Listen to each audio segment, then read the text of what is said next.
যে সমস্ত মহিলারা মায়েরা অনেক সময় পাড়া গ্রামে কম, একটু শহরে বেশি, দেখবেন এই ভুরুগুলো কি বলছে, চেঁচে আসছে, চাচ্ছে না, চাচ্ছে, এগুলো শুরু করে আসছে, মানে আল্লাহ সৃষ্টি ওর পছন্দ হয় না, ভুরু চেঁচে আসছে।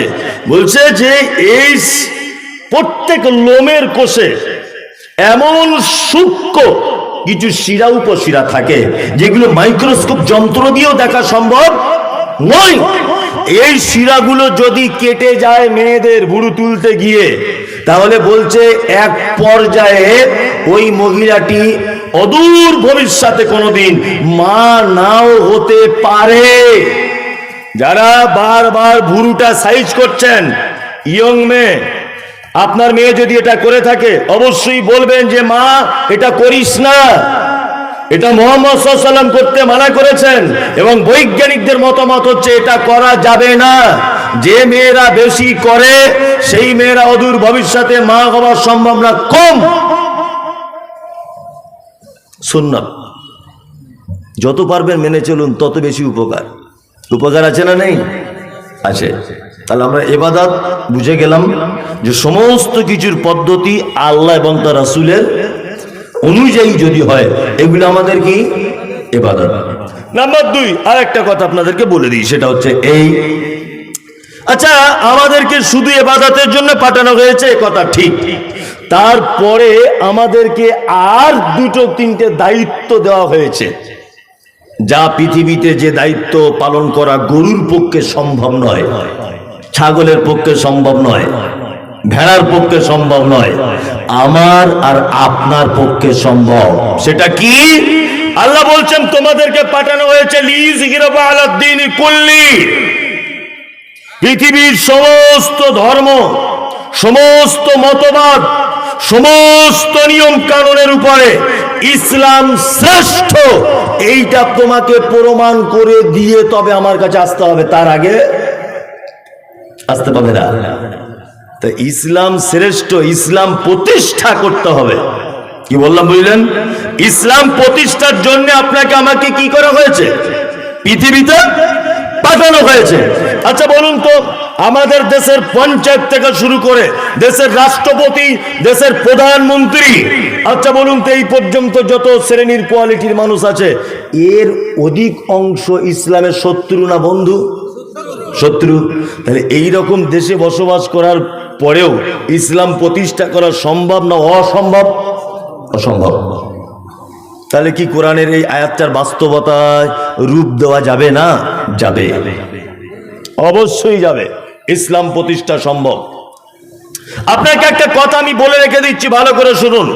আমি মমতাজুল ইসলাম একটা মাদ্রাসায় চাকরি করি, আমি হেড মাওলানা, মাদ্রাসার কমিটি আছে। আমি যদি মাদ্রাসার কমিটির কথা অমান্য করি, আমার চাকরি থাকবে না যাবে? যাবে। আপনি নির্দিষ্ট একটা ব্যক্তির অধীনে ভারতবর্ষের মাটিতে বসবাস করেন, তিনি দেশের প্রধান নাগরিক, প্রধানমন্ত্রী, তাই না? আপনি যদি দেশদ্রোহী কোনো কাজ যদি করেন, তাহলে আপনাকে তার আইন অনুযায়ী আপনাকে সাজা হবে কি হবে না? হবে। তার মানে বোঝা যাচ্ছে যে প্রত্যেক দেশের, প্রত্যেক সমাজের, মসজিদের ইমামের, মাদ্রাসার শিক্ষকের, স্কুল কর্তৃপক্ষের দায়িত্ব যে মাস্টার রয়েছে, প্রত্যেক দায়িত্বশীল মানুষ তার অধীনস্থে থাকার জনগণের কথার অবাধ্য হলে বা নির্দিষ্ট দায়িত্ব ব্যক্তির কথা অবাধ্য হলে তার চাকরি টিকবে না। এবার আপনাকে আমি একটা কথা বলছি, এক, ইসলাম প্রতিষ্ঠা করবেন কেমন করে?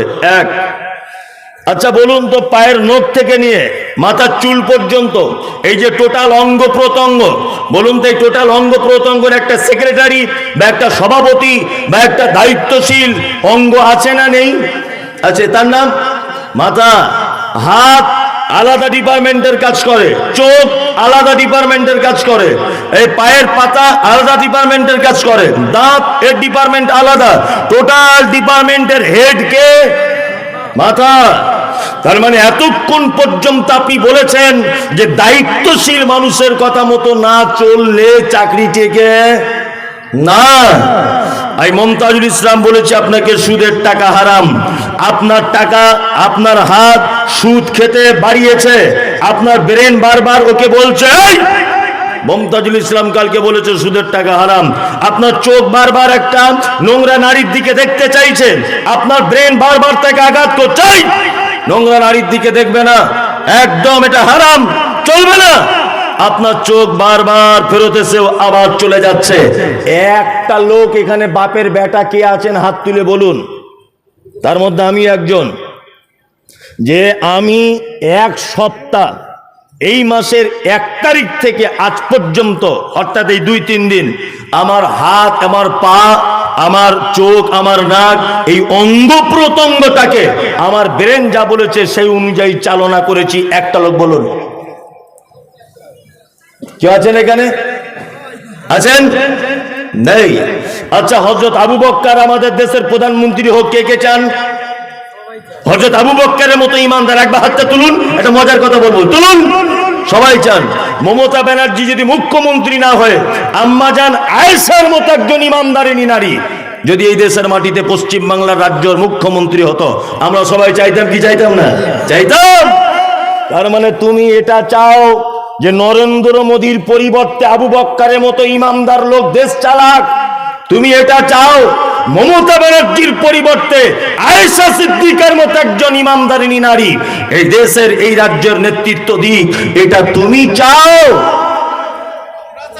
তুমি চাও? আমরা চাই। তবে একটা কথা আপনাকে এটা বলে দিচ্ছি, সেটা হচ্ছে এই যে আপনি একটা দেশ হাদিস কোরআন অনুযায়ী চলুক, এটা আপনি চান। মৌলভী সাহেব, জি, ব্রেন দিয়ে কোনো সুকাজ হয় না, নফসের আন্ডারে, নফস ব্রেনের আন্ডারে চলে।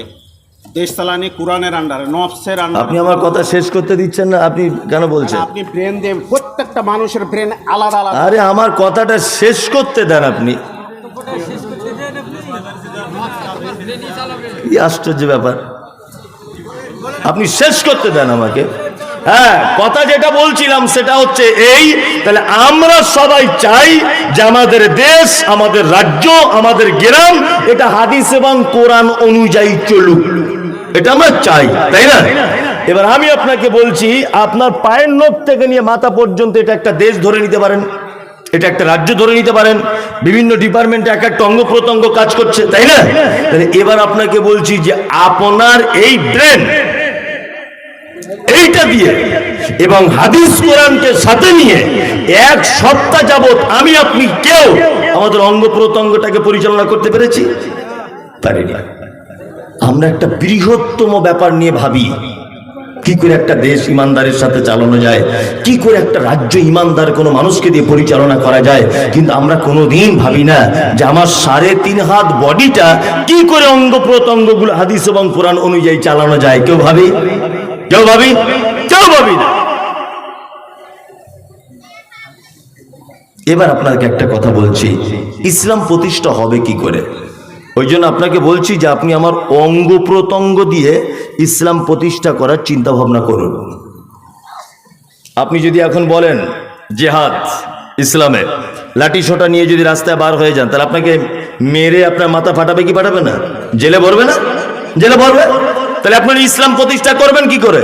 ইসলাম প্রতিষ্ঠা করতে গেলে আপনি আপনার অঙ্গ প্রত্যঙ্গ দিয়ে শুরু করুন। রাস্তায় কোথাও দাঁড়িয়ে আছেন, খুব পিপাসা লেগেছে, আরো সেখানে 20 জন মুসলিম আছে, সবাই রোদ্দুরে দাঁড়িয়ে দাঁড়িয়ে পানি পান করছে, আপনি পানির বোতলটা নিয়ে বসে বসে পান করুন। আচ্ছা বলুন, একটা সুন্নত বা ইসলামের একটা পদ্ধতি, এটা প্রতিষ্ঠা করা সম্ভব কি সম্ভব নয়? বসে পানি পান করলে কেউ আপনাকে মারবে? মারবে না। কেউ দাড়ি রাখছে না, আপনি যদি দাড়ি যদি রেখে দেন, বলুন তো দাড়ি রাখার কারণে আপনার জেল জরিমানা কেউ করবে? কেউ করবে না। তার মানে এটা সম্ভব, এইটাকে অন্তত পক্ষে এই সুন্নতটা প্রতিষ্ঠা করা সম্ভব কি সম্ভব নয়? ওই জন্য আমাদের ইসলাম প্রতিষ্ঠা করার সব থেকে ভালো পদ্ধতি হচ্ছে এই, সেটা হচ্ছে নিজের বডিটাকে অর্থাৎ নিজেকে আমরা হাদিস এবং কোরআন অনুযায়ী চালাবো। আর 2, আমি আমার পরিবারের দায়িত্বটা নিয়ে নেব। এই গ্রামের প্রতিটা মানুষ যদি নিজের পরিবারের দায়িত্ব যদি নিয়ে নেয়, তাহলে এই গ্রামটা এমন একটা দিন আসবে হাদিস এবং কোরআন প্রতিষ্ঠা করা সম্ভব হবে, অবশ্যই হবে। ক্লিয়ার হলো? চলুন, আমি রাজনীতির কথা বলি না, আগে সবকিছু শুনে নিতে হবে, লাস্ট আপনি বলবেন আমার ভুল ত্রুটি কোথায় হয়েছে। যে কথা বলছিলাম, তাহলে একটা কাজ আমাদের দ্বারাতে ইসলাম প্রতিষ্ঠা করা হবে। আর 3 নম্বরে একটা কাজ দেওয়া হয়েছে। কি কাজ? আল্লাহ তাআলা বলছেন লিয়াবলুয়াকুম আইয়ুকুম আহসানু আমালা। আয়াত সম্পূর্ণ কি? আল্লাযী খলাকাল মাউতা ওয়াল হায়াতা লিয়াবলুয়াকুম আইয়ুকুম আহসানু আমালা। তোমাদেরকে পৃথিবীতে হায়াত আর মাউত এই দুটো জিনিসকে সৃষ্টি করা হয়েছে এই কারণে যে যাদের তোমাদেরকে পরীক্ষা করা হয় যে তোমাদের ভিতরে উত্তম আমল কে করেছে। আচ্ছা, আল্লাহ এখানে বেশি আমলের কথা বললেন না, উত্তম উত্তম, তাই না? তার মানে বোঝা যাচ্ছে আমাদের খারাপ আমলও কিছু আছে, আছে না? আছে। কোন কোম্পানি যখন তার ব্র্যান্ডের উপরে লিখবে 100% পিওর, তখন ভেবে নিতে হবে যে অন্য কোন কোম্পানিতে ভেজাল আছে, এটা ধরে নিতে হবে, তাই না? আল্লাহ তাআলা বলছেন আইয়ুকুম আহসানু আমালা, পৃথিবীতে তোমাদেরকে পাঠানো হয়েছে তোমাদের ভিতরে উত্তম আমল কে করবে এইটা দেখার জন্য, উত্তম কাজ কে করবে। তার মানে বোঝা যাচ্ছে হাদিস এবং কোরআন ছাড়া অন্য কোনো মতাদর্শের অবলম্বী হয়ে আপনি যদি কোনো আমল যদি করার চিন্তা ভাবনা করেন, সে আমলের ভিতরে ভুল থাকবে থাকবে থাকবে। এবার আপনাকে আমি কয়েকটি কথা বলবো যে ভালো আমল। প্রথমে বলে এসেছি ইবাদত করার জন্যই পাঠানো হয়েছে, আর লাস্ট আপনাকে বলছি আমাদেরকে পাঠানো হবার আরেকটা উদ্দেশ্য যে উত্তম আমল কে তোমরা করবে। উত্তম আমল আপনাদেরকে কয়েকটা বলে দিয়ে আমি বক্তব্য শেষ করে দিব। এক, আমরা সূরা ফাতিহার ভিতরে একটা কথা বলি। কি বলি? ইয়াকা না'বুদু ওয়া ইয়াকা নাস্তাঈন। আল্লাহ তোমারই ইবাদত করি, তোমার কাছেই সাহায্য চাই। তারপর কি বলি? ইহদিনাস সিরাতাল মুস্তাকিম। আল্লাহ তুমি আমাকে সহজ পথের পথিক করো। আচ্ছা বলুন তো, সহজ পথের পথিক করো, সহজ পথের পথিক করো, সহজ পথের পথিক করো, 30 বছর এইটা বলেই যাচ্ছেন নামাজে। বলুন তো এইটা বলার মাধ্যমেই কি সহজ পথে ঢোকা যাবে? যাবে? যাবে না। তারপরে আল্লাহ কি বলছেন? সিরাতাল্লাযীনা আনআমতা আলাইহিম, তাদের পথে আমাদেরকে চালাও যাদেরকে তুমি পুরস্কারিত করেছো, তাদের পথে চালাও। তাহলে এইখান থেকে বুঝে নিতে হবে যে পুরস্কারিত যাদেরকে করেছে আল্লাহ তুমি তাদের পথে চালাও। এখন পুরস্কার প্রাপ্ত কারা এটা জানা লাগবে কি লাগবে না? এই এদের দলে ঢুকতে গেলে এদের চরিত্র সম্পর্কে জানা লাগবে কি লাগবে না? আমি জানি যে ঘুষ দিলে চাকরি পাওয়া যায়, এটা আমি শুনেছি যে ঘুষ দিলে চাকরি পাওয়া যায়। আমার বাপের কোটি কোটি কোটি কোটি টাকা, বোঝানোর জন্য বলছি। তা আমি 5 কোটি টাকা এলাকার কোনো এমএলএ কে দিয়ে বলছি যে আমার ছেলেকে একটু হেডমাস্টার করে দেন না আপনাদের স্কুলের। তা বলছে আপনার ছেলে লেখাপড়া কত জানে? বলছে লেখাপড়া জানে না, তবে আমার টাকা আছে, ঘুষ দিলে তো চাকরি মেলে শুনেছি। আচ্ছা বলুন তো কিয়ামত পর্যন্ত ওর বেটা কোনোদিন চান্স পাবে? আর ওর এমএলএরও ক্ষমতা আছে যে 5 কোটি টাকা নিয়ে একটা অশিক্ষিত লোককে হেডমাস্টার করে দেবে? সম্ভব? সম্ভব নয়। তাহলে ঘুষ দিলে চাকরি মেলে, তবে দুটোই থাকতে হবে, লেখাপড়াও জানতে হবে, সাথে সাথে টাকাও দিতে হবে, তাই না? ইহদিনাস সিরাতাল মুস্তাকিম, আল্লাহ সহজ পথ দেখাও, সহজ পথ দেখাও, সহজ পথ দেখাও। অথচ আমরা কোনোদিন যারা প্রাইজ প্রাপ্ত তাদের কোনোদিন জীবনীটাও খুলে দেখিনি যে তাদের দিনগুলো কেমন করে কেটেছে, তাদের কেমন চরিত্রের ছিল, তাদের ব্যবহার কেমন ছিল, এটা আমরা কোনোদিন দেখার চেষ্টা করি নি কোনোদিন। 4 কোয়ালিটির লোক প্রাইজ পেয়েছে পৃথিবীতে। 1 নবীগণ, 2 সিদ্দিকগণ অর্থাৎ সাহাবীগণ, 3 নম্বর শুহাদা, যে আল্লাহ রাস্তায় শহীদ হয়েছে, 4 সালেহীন সৎকর্ম যারা করেছে, আনআমাল্লাহু আলাইহিম মিনান নাবিয়্যিনা ওয়াস সিদ্দীকিনা ওয়াস শুহাদাই ওয়াস সালিহিন। আল্লাহ তাআলা বলছেন 4 কোয়ালিটির মানুষকে পৃথিবীতে প্রাইজ দিয়েছি। কত কোয়ালিটির?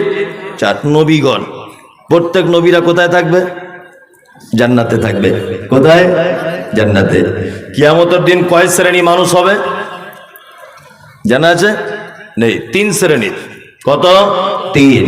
1 নম্বর হবে আসহাবুল ইয়ামিন, অর্থাৎ আল্লাহ তাআলার ডান দিকের লোক। 2 আসহাবুস শিমাল, আল্লাহ তাআলার বাম দিকের লোক। 3 ওয়াসাবিকুন আস-সাবিকুন, আল্লাহ সুবহানাহু ওয়া তাআলার আগে থাকবে, সামনে থাকবে। এই সামনে থাকবে কারা? এই 4 কোয়ালিটির লোক। 2 কোয়ালিটির লোক জান্নাতে যাবে। আল্লাহর সামনে যারা তারা জান্নাতে যাবে, আল্লাহর ডান দিকে যারা তারা জান্নাতে যাবে, আল্লাহর বাম দিকে যারা, এদের থাকার জায়গা জাহান্নাম। তাহলে আমরা সামনের লোকেরা জান্নাতে যাবে, আমরা সামনের লোকেদের চরিত্র থেকে কিছু শিক্ষা গ্রহণ করবে ইনশাআল্লাহ। ইনশাআল্লাহ, ইনশাআল্লাহ। 1 সামনের লোক কারা? প্রথম নাম্বার নবীগণ জান্নাতে যাবেন। 2 সিদ্দিক অর্থাৎ সাহাবীগণ। তার মানে বোঝা যাচ্ছে ইহদিনাস সিরাতাল মুস্তাকিম দোয়া করে এই পথে যাওয়া যাবে না, এদের মতো কাজ করে তবে এদের পথে চলা সম্ভব। আপনাকে আমি একটা ঘটনা বলছি, শুনুন খুব মনোযোগ দিয়ে। আমরা যারা বসে আছি অনেক সময় নামাজের কথা বলতে যাই, ভাই নামাজ পড়বে না, বলছে বয়স হোক, বলে না বয়স হোক পরে পড়বো। অনেক লোক বলে, কি বলে না? বলে। হ্যাঁ, আবার অনেক লোক ভাই চলো একটু আল্লাহর দিকে টাইম দাও, বলছে এখন সময় আছে, আমি ছেলেপিলেদের ভবিষ্যৎ করি, তারপরে শেষ বয়সে দেখব। অনেক লোক অনেক কোয়ালিটি আছে, আছে না? আছে। অনেক লোককে দেখতে পাওয়া যায় এরকম। এই লোকটাকেই ভালো করে বুঝবেন, মাথায় নেবেন।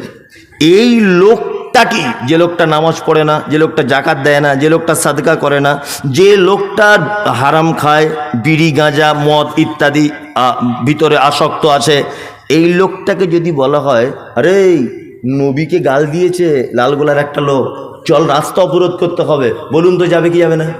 সবার আগেও যাবে।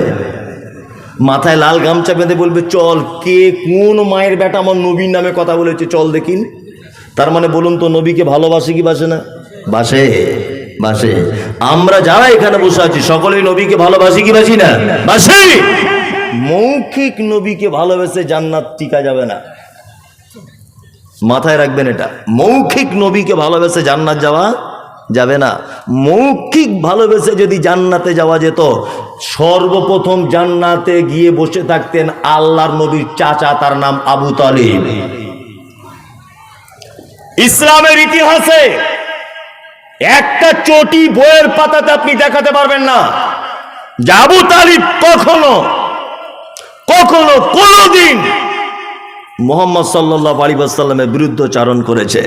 বরং বেঈমানেরা মারতে এসেছে, আঘাত করতে এসেছে, প্রাচীরের মতো দাঁড়িয়ে গিয়ে বলেছে আমার ভাতিজার গায়ে হাত দিবে না, একদম আমার ভাতিজার উপরে কথা বলবে না, তার দিন কবুল করবেন এটা আলাদা ব্যাপার, কিন্তু ওর নামে কোনো কথা বলতে যাবে না। একদম। চাচা মারা গেলেন, আল্লাহ নবী সাল্লাল্লাহু, অনেক ঘটনা, আল্লাহ নবী সাল্লাল্লাহু আলাইহি ওয়াসাল্লাম বলছেন আমার চাচাকে সব থেকে কম আযাব দেওয়া হবে এই কারণে, এইটা যে 2টি লোহার জুতো গরম করে, আমার আগুনের জুতো গরম করে আমার চাচার পায়ে পরিয়ে দেওয়া হবে, তার ফলে আমার চাচার মগজগুলো গলে গলে মাটির দিকে পড়বে। কি বললাম বুঝলেন? তার মানে মৌখিক ভালোবাসা দিয়ে জান্নাতে যাওয়া যাবে না। কি দিয়ে যাওয়া যাবে?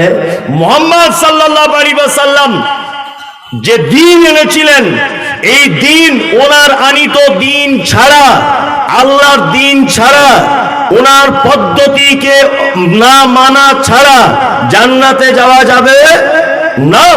অনেক মুসলমানদেরকে দেখতে পাওয়া যাচ্ছে রাস্তাতে জুলুস বার করে বসে আছে, কাজ নাই কিছু নাই। কি বললাম বুঝলেন? নাই কাজ নাই কিছু নাই, মুখে দাড়ি নাই, বগলে বড় বড় চুল, আবার নাম দিচ্ছে আশিকে রাসূল। কি বললাম বুঝলেন না? এক হাতে ইসলামের পতাকা, নাম লেখা আছে মোহাম্মদ, বাম হাতে সিগারেট টানছে।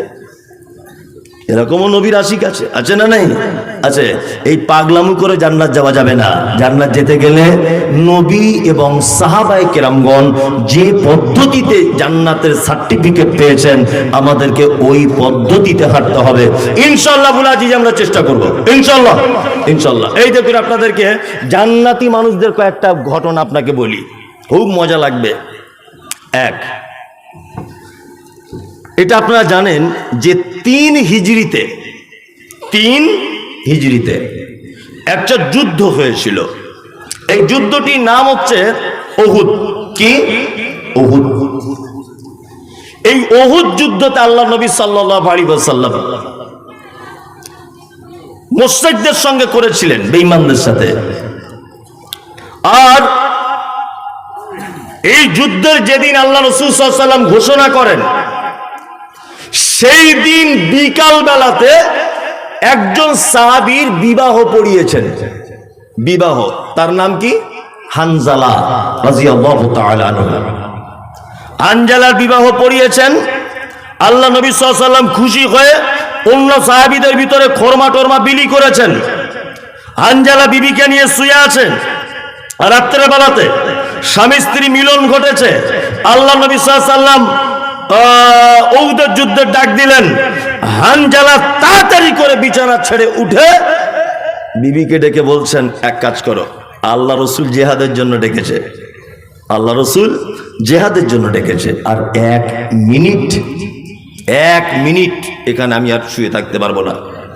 যদি বেঁচে আসি আমি একজন গাজীর স্ত্রী, তুমি যদি মারা যাই তাহলে তোমার সঙ্গে জান্নাতে সাক্ষাৎ হবে, তুমি একজন শহীদের স্ত্রী। শোনো, আমি চলে যাচ্ছি। হানজালা চলে গেলেন আল্লাহ রসুলের ডাকে। কোথায়? না, উহুদের ময়দানে চলে গেলেন। যুদ্ধ চলছে, বিস্তারিত ঘটনা একদম কেটে দিয়ে সংক্ষিপ্ত আকারে মূল কথাটা বলছি। যুদ্ধতে পরাজয় ঘটেছে মুসলিমদের। 70 জন সাহাবীর কবর, 70 জন সাহাবী শহীদ হয়েছেন। উহুদের পাহাড়ের পাশেই ওই কবরগুলি আছে। 70 জন সাহাবীর কবর আমি দেখে এসেছি। 70 জন সাহাবীর ভিতরে আল্লাহ নবী সাল্লাল্লাহু আলাইহি ওয়াসাল্লামের আপন চাচা, নাম তার হামজা। 2 হানজালা, মুসআব বিন উমাইর, এরকম অসংখ্য সাহাবীরা শহীদ হয়েছিলেন এই উহুদের মাঠে।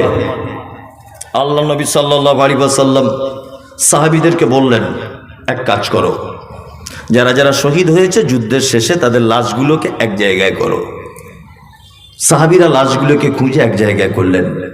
দেখা যাচ্ছে 68টা লাশ পাওয়া যাচ্ছে, 2টি লাশ পাওয়া যাচ্ছে না। 2টি লাশ। আল্লাহ নবী সাল্লাল্লাহু আলাইহি ওয়াসাল্লাম বললেন সাহাবীদেরকে, আবার খোঁজো। খুঁজছে, খুঁজতে খুঁজতে পাওয়া যাচ্ছে না। এই মুহূর্তে একজন মহিলা যুদ্ধের মাঠে চলে এসেছে, পর্দানাসীন মহিলা। আল্লাহ নবীকে এসে বলছেন, আল্লাহ রসুল আপনি কি আমাকে চিনতে পারছেন? আল্লাহ রসুল বলছেন, না, তোমাকে চিনতে পারছি না, তুমি কে? তখন মহিলা বলছেন, আল্লাহ রসুল গতকাল বিকাল বেলাতে আপনি কারুর বিবাহ পড়িয়েছেন? বলছে, হ্যাঁ, বিবাহ পড়িয়েছি। তখন মহিলাটি নিজের হাতটা বার করে আল্লাহ রসুলকে বলছেন, এই দেখুন, যার বিবাহ পড়িয়েছিলেন সেই নববিবাহিত স্ত্রী আমি হানজালার। আমার হাতের মেহেন্দিটা পর্যন্ত এখনো পর্যন্ত শুকায়নি। যুদ্ধের ময়দানে আল্লাহ রসুল সাল্লাল্লাহু আলাইহি ওয়াসাল্লাম খুব কাঁদছেন। মহিলা এসে বলছেন, আল্লাহ রসুল আপনার কাছে আমি একটা জিনিসের জন্য এসেছি। তা বলছে, কি? বলার পরে আল্লাহ রসুল সাল্লাল্লাহু আলাইহি ওয়াসাল্লাম বলছেন, তোমার স্বামীকে যে খুঁজে পাওয়া যাচ্ছে না। মহিলা বলছেন, আল্লাহ রসুল স্বামীকে খুঁজে পাওয়া যাচ্ছে কি যাচ্ছে না এটা বড় কথা নয়, আমি একটা কথা আপনাকে বলতে এসেছি যে আমরা বিয়ে করার পরে রাতের শুয়েছিলাম, স্বামী স্ত্রী মিলন হয়েছে আমাদের ভিতরে। আর আপনি বলেন যে জেহাদে যারা শহীদ হয় এরা রক্ত মাখা অবস্থাতে যে অবস্থায় থাকবে এই অবস্থাতে তাদেরকে কবরস্থ করা হয়। আল্লাহ রসুল তা আমার স্বামী হানজালা তো অপবিত্র অবস্থায় আছে, গোসল না করি আপনার ডাকে সাড়া দিয়ে চলে এসেছে। আল্লাহ রাসূল সাল্লাল্লাহু আলাইহি ওয়াসাল্লাম বলছেন তাই? হ্যাঁ। সঙ্গে সঙ্গে জিবরিল এলেন, আল্লাহ রাসূলকে বললেন, মুহাম্মদ সাল্লাল্লাহু আলাইহি ওয়াসাল্লাম, আপনি টেনশন করবেন না। আরে হানজালাকে খুঁজে পাওয়া যাচ্ছে না তো। আসলে হানজালার শহীদে আল্লাহ এত খুশি হয়েছে, এত খুশি হয়েছে যে আসমান থেকে আল্লাহ ফেরেশতা পাঠিয়ে ওর লাশটাকে তৃতীয় আসমানে তুলে গোসল করিয়ে কাফন পরিয়ে মিসকা আম্বারে সেন্ট লাগিয়ে ওই দেখুন দুইজন সাহাবী কাঁধে করে নিয়ে আসছে ওটা হানজালার লাশ। ভাবতে পারা যায়? হ্যাঁ, স্ত্রীর কাছ থেকে উঠে জিহাদের ময়দানে চলে গিয়ে শহীদ হচ্ছেন, তার গোসল করাচ্ছেন ফেরেশতারা তৃতীয় আসমানে। আল্লাহ এত খুশি হয়েছে। যুবক এবং যারা এখানে বসে আছেন সকলের কাছে অনুরোধ, ফজর আজান দিচ্ছিল মুয়াজ্জিন, আসসালাতু খায়রুম মিনান নাওম। তোমার ঘুম ভাঙে না? ভাঙে? আল্লাহু আকবার। কাদের সঙ্গে তুলনা করেন? সূরা ফাতিহাতে আপনি কাদের সঙ্গে তুলনা করেন? ইহদিনাস সিরাতাল মুস্তাকিম, আল্লাহ তুমি সহজ পথ দেখাও। সিরাতাল্লাযীনা আন'আমতা আলাইহিম, তাদের পথ দেখাও যাদেরকে তুমি পুরস্কারিত করেছো। এটা শুধু আপনার মৌখিক বলা হয়, তাই না? যাবে স্ত্রীর কোল থেকে উঠে নববিবাহিত একজন যুবক জিহাদের ময়দানে গিয়ে শহীদ হয়ে যাচ্ছে, আর তুমি মুসলমান, তোমার মসজিদে দিনে 5 বার আহ্বান করা হয়, তুমি একবারও যাও না। তুমি জানো এটা যে সারা পৃথিবীর এক শ্রেণীর মুসলিমদের দুশমন, এক শ্রেণীর ইসলামের যারা দুশমন, তারা সূক্ষ্মভাবে চক্রান্ত চালিয়ে যাচ্ছে যে কি করে মুসলিমদের মসজিদগুলোকে ভেঙে চুরমার করে দেওয়া হয়। আপনারা জানেন সারা ভারতবর্ষের মাটিতে এখনো পর্যন্ত অনেক রাজ্যতে মুসলিমদের মসজিদে আজান দেওয়া হয় না প্রকাশ্যে। এটা আপনারা জানেন? এটা আপনারা জানেন ফিলিস্তিনের মাটিতে এই মুহূর্তে মুসলমানগুলোকে মেরে দেওয়া হচ্ছে, লাগাতার মারা হচ্ছে, নারী পুরুষকে মসজিদ আকসা হামলা চালানো হচ্ছে। ইসরায়েলের ইহুদিরা সারা পৃথিবীতে যখন মসজিদ ভাঙার আন্দোলন চলছে, তোমার এটা হুঁশ নেই? ভারতবর্ষের মাটিতে, ত্রিপুরাতে মসজিদ ভেঙে দেওয়া হয়েছে, এটা তোমার জ্ঞান আছে? ভারতবর্ষের মাটিতে ঐতিহ্যবাহী মসজিদ ভেঙে দেওয়া হয়েছে লকডাউনের সময়, বাবরি মসজিদ। সারা পৃথিবীতে যখন মসজিদ ভাঙার আন্দোলন চলছে, যুবক তুমি তখন আজান শুনেও মসজিদে যাও না। তুমি দুয়া কিন্তু করো, ইহদিনাস সিরাতাল মুস্তাকিম। কখনো এই রাস্তাতে আসা যাবে? তাদের মতো হতে হবে, তাদের মতো হতে হবে। চলুন আর একটা চমৎকার ঘটনা থেকে আপনাকে শিক্ষা দেই। আল্লাহ নবী সাল্লাল্লাহু আলাইহি ওয়াসাল্লাম তিনি মিরাজে গিয়েছিলেন, এটাগুলো জানেন সবাই। রাস্তাতে অনেক ঘটনা ঘটেছে, যাই হোক জান্নাত জাহান্নাম দেখলেন। তা জান্নাতের ভিতরে তিনি দেখতে পাচ্ছেন যে একটা যুবক, তরতাজা যুবক, জওয়ান, ঠিক যেমন পাকা রাস্তাতে বুট জুতো পরলে টক টক টক টক করে আওয়াজ হয়, ঠিক তেমন আওয়াজ হচ্ছে জান্নাতে। আওয়াজটা আল্লাহ রসুল শুনতে পাচ্ছেন। আল্লাহ রসুল জিবরিলকে বলছেন, জিবরিল কে গো এটা জান্নাতের ভিতরে হাঁটছে, কে? জিবরিল আমিন বলছেন, এটা আপনার মসজিদের মুয়াজ্জিন হযরতে বেলাল। হযরতে বেলাল। আল্লাহ রসুল বলছেন, আমি আরো একটু এগিয়ে এলাম। আরো একটু এগিয়ে আসার পরে দেখছি জান্নাতের ভিতরে একজন পর্দানাসীন মহিলা আর একজন মহিলার সঙ্গে কথোপকথনে ব্যস্ত, কথা বলছেন। জিবরিল আমিনকে বললাম, জিবরিল, আরে গলাটা খুব পরিচিত পরিচিত মনে হচ্ছে, কি ব্যাপার? তখন জিবরিল বললেন, এটা আবু তালহার স্ত্রী, ওর নাম রুমাইসা, ডাক নাম উম্মে সুলাইম। আল্লাহ রসুল বলছেন, আশ্চর্য ব্যাপার, উম্মে সুলাইম আবু তালহার স্ত্রী জান্নাতে। মায়েরা ভালো করে শুনুন ঘটনাটি। আল্লাহ রসুল ফেরত এলেন, ফেরত আসার পর ফজরের নামাজের পরে হযরতে বেলালকে ডেকে বলছেন, বেলাল একটা আশ্চর্য ঘটনা শোনো। আমি গতকাল রাত্রিবেলা মিরাজে জান্নাতের ভিতরে তোমার পায়ের আওয়াজ শুনে এসেছি। হযরত বেলাল কিন্তু তখন বেঁচে আছেন। এই কথা বলার পরে হযরতে বেলাল বলছেন, আল্লাহ রাসূল, আর আপনি যদি বলেন এখানে অবিশ্বাসের তো কোনো জায়গাই নেই, আপনি যেটা বলেন সত্যি বলেন। আল্লাহ রাসূল বলছেন, বেলাল তুমি কি করো গো, কি আমল করো বলো, যে আমলে খুশি হয়ে আল্লাহ তোমার মতো বেলালকে জান্নাতের ভিতরে রেডি করে দিয়েছে। বেলাল হাবশি দেশের মানুষ, দক্ষিণ আফ্রিকার লোক, কালো কুচকুচ কুচকুচ দেখতে, ঠোঁটটা নিচের দিকে ঝোলা, মাথার চুলগুলো পাখির বাসার মতো। কিন্তু বেলালের ঈমান এত উজ্জ্বল ঈমান যে বেলালের ঈমানকে কবুল করে নিয়েছে আল্লাহ। হযরতে বেলাল বলছেন, আল্লাহর নবী গো, আমি কোনো দামি আমল করতে পারি না, তবে একটি মাত্র আমল করি। দিনের বেলাতে যতবার অজু ভেঙে যায় আল্লাহর নবী ততবার আমি অজু করি। অজু করে মসজিদে গিয়ে 2 রাকাত তাহিয়াতুল ওজুর নামাজ পড়ি বা নফল সালাত আদায় করি। বিশ্ব নবী বলছেন, বেলাল রে, আল্লাহ তোমার এই আমলটাতে এত খুশি হয়েছে যে তোমার মতো বেলালকে আগে থেকেই জান্নাতের ভিতরে রেডি করে রেখে দিয়েছে। বেলাল তুমি মরলেই তুমি জান্নাত চলে যাবে। বেলাল ভাবতে পারছেন আপনি কি কাজ করতেন? ছোট্ট একটা কাজ, সারাদিন অজু করতেন। এটা আপনার আমল করা যাবে? মমতাজুল সাহেব, এটা একটু কঠিন হবে, সারাদিন অজু করে থাকা খুব কঠিন ব্যাপার, তাই না?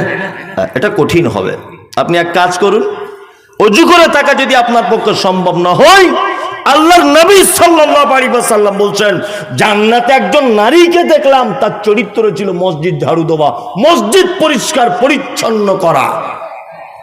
আপনি পারবেন মসজিদটা ঝাড়ু দেওয়া? পারবেন না? আমাদের তো মসজিদ ঝাড়ু দেওয়ার লোক রাখা আছে, ইমাম সাহেব, ওনারাই ঝাড় দেন, তাই না? মসজিদ ঝাড়ু দেওয়ার জন্য তো লোক অলরেডি রাখাই আছে, রাখা আছে না? রাখা আছে। আশ্চর্য ব্যাপার, এই জাতি কোশ্চিন কালেও পরিত্রাণ পেতে পারে না। সারা পৃথিবীতে যত নেতা নেত্রী, এমএলএ, এমপি, রাষ্ট্রপতি, প্রধানমন্ত্রী, সমস্ত নেতা গোছের মানুষদের নির্বাচন করা হয় জনগণের ভোটের মাধ্যমে। নির্বাচন করে কে? এই এলাকার যিনি মেম্বার, একে নির্বাচন করেছে কে? গ্রামের জনসাধারণ। জনসাধারণের দ্বারা নির্বাচিত একজন নেতা, তার স্ট্যাটাস, তার বিলাসিতা, তার খাওয়া দাওয়া, তার পড়া, তার আর্থিক অবস্থা দেখলে অবাক হয়ে যাবেন। মানুষের নির্বাচিত নেতা, তার যদি এই বিলাসিতার অবস্থা হয়, ইমাম নির্বাচন করেছেন স্বয়ং মুহাম্মদ সাল্লাল্লাহু আলাইহি ওয়াসাল্লাম। যে নবী ইমাম নির্বাচন করেছেন, মুয়াজ্জিন নির্বাচন করেছেন, ওই নবীর দ্বারা নির্বাচিত ইমামরা সমাজের সবথেকে বড় নির্যাতিত। একটু লজ্জাও করা দরকার। চাকরি মসজিদে যখন জয়েন করবে তখন বলছে, কটা কাজ জানেন তো? তা ইমাম সাহেব বলছে, না আমি তো জানি না। বলছে, প্রথম কাজ বাচ্চাদের পড়াতে হবে, 2 মসজিদ ঝাড়ু দিতে হবে, 3 জুম্মার নামাজ পড়াতে হবে, 4 নম্বর হচ্ছে 5 ওয়াক্ত সালাত তো পড়াতেই হবে, 6 নম্বর হচ্ছে আপনি যদি মাসে বাড়ি যান তাহলে 5টা ছুটি, সপ্তাহে বাড়ি গেলে 1টা ছুটি। এই চুক্তির ভিতরে আপনি থাকবেন। ইমাম সাহেব তখন বলছে, তাহলে বেতন কত? তাহলে বেতনটা কত? বেতন আর কত বাবা, আগের ইমাম 5,500 ছিল, আপনি 6,000 নেবেন। 24 ঘন্টা ডিউটি। কি বললাম বুঝলেন? 24 ঘন্টা ডিউটি, এতগুলো কাজের লিস্ট, বেতন 6,000। এখন রাজ্য সরকার 3,000 দিচ্ছে, ওটা নিয়ে 9,000 টাকা ধরে নেন। যাই হোক, এই জাতি কি করে পরিত্রাণ পাবে? যে জাতি তার ইমাম সাহেবকে বাধ্য করে, লিস্টের ভিতরে রাখে, কাজের লিস্টের ভিতরে জুম্মার দিন বাথরুম ঘর পরিষ্কার করতেই হবে, অজুখানা পরিষ্কার করতেই হবে, এটা আপনার চাকরির ভিতরের কাজ। এই জাতি কোশ্চিন কালেও কল্যাণ পেতে পারে না। যে জাতি তার ইমামকে দিয়ে মসজিদের বাথরুম অজুখানা সাফ করিয়ে নেয় বাধ্য করে, এই জাতি কখনোই ভালো হতে পারে না। হযরতে বেলাল কি করতেন? সামান্য একটা কাজ করতেন। তাহলে আপনি আজকে থেকে নিয়ত করুন যে আমি মসজিদটা অন্ততপক্ষে প্রতিদিন একবার করে গিয়ে ঝাড়ু দেব। এটা করা যাবে? হ্যাঁ, মৌলী সাহেব নামাজই তো পড়ি না, কি ঝাড়ু দেবো? একটা ব্যাপার। আপনি কি বলছেন? নামাজই তো পড়ি না, এখনো বয়স হয়নি আমার, এরকম একটা ব্যাপার, তাই না?